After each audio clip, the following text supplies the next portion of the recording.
believe in God our Father. I believe in Christ the Son.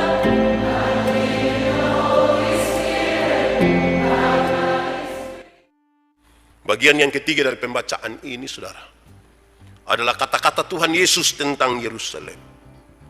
Dimulai dari sebuah duka cita, dimulai dari sebuah kesedihan. Ketika ia berbicara tentang dosa dari Yerusalem, kota suci itu. Sangat sedih. Yerusalem, Yerusalem. Yesus ingin mengatakan, tempat itu tempat di mana bait Allah berdiri. Tempat di mana orang-orang beragama, tetapi penuh dengan dosa dan kejahatan. Ini sebuah kesedihan yang Tuhan Yesus nampakkan dalam kata-katanya tentang Yerusalem. Yerusalem, Yerusalem. Ada bait Allah di situ. Disebut sebagai rumah Allah. Orang-orang beragama hidup di situ. Tapi penuh dengan dosa dan kejahatan.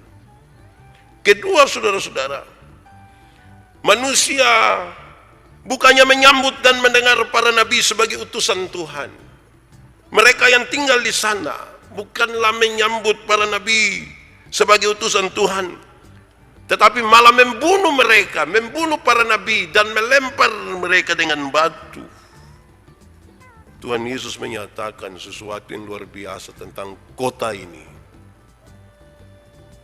Ada utusan Tuhan, bukannya diterima, tapi malah dibunuh, malah dirajam sampai mati. Ketiga, saudara, Tuhan Yesus menyatakan bahwa dirinya sangat mengasihi manusia. Dia menunjukkan dirinya yang sangat rela menerima dan menghibur jiwa-jiwa yang hilang dan malang. Tuhan Yesus menyerahkan dirinya bagi mereka dalam perlindungannya. Berkali-kali aku rindu mengumpulkan anak-anakmu, sama seperti induk ayam mengumpulkan anak-anaknya di bawah sayapnya. Tuhan Yesus menyatakan tentang Yerusalem, dia kasih tahu dalam kerelaan yang penuh kasih, dia rindu untuk mengumpulkan anak-anaknya. Keempat, rumah yang ditinggalkan oleh Tuhan Yesus Kristus akan menjadi sepi dan sunyi. Rumah yang ditinggalkan oleh Tuhan Yesus akan menjadi sepi dan sunyi.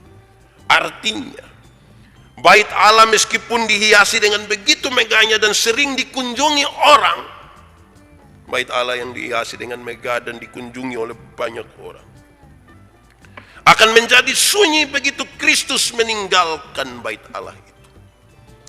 Bait Allah itu ada di tangan mereka, dan kemungkinan besar mereka telah menjadikan bait Allah itu sebagai berhala saja, karena Kristus tidak tinggal di dalam. Tempat di mana orang-orang berkumpul dan beribadah, dan kalau Tuhan tidak tinggal di situ, itu hanya tempat berhala. Yesus harus menjadi dasar di situ. Ini kata-kata Yesus tentang Yerusalem. Yang berikut, saudara, Tuhan Yesus menarik diri dari orang-orang yang mengusirnya. Mereka tidak akan dikumpulkan oleh Tuhan. Dan karena itu katanya, kamu tidak akan lagi melihat aku. Kamu tidak lagi akan mendengar tentang aku. Nanti pada waktu penghakiman, orang-orang berkata, diberkatilah dia yang datang.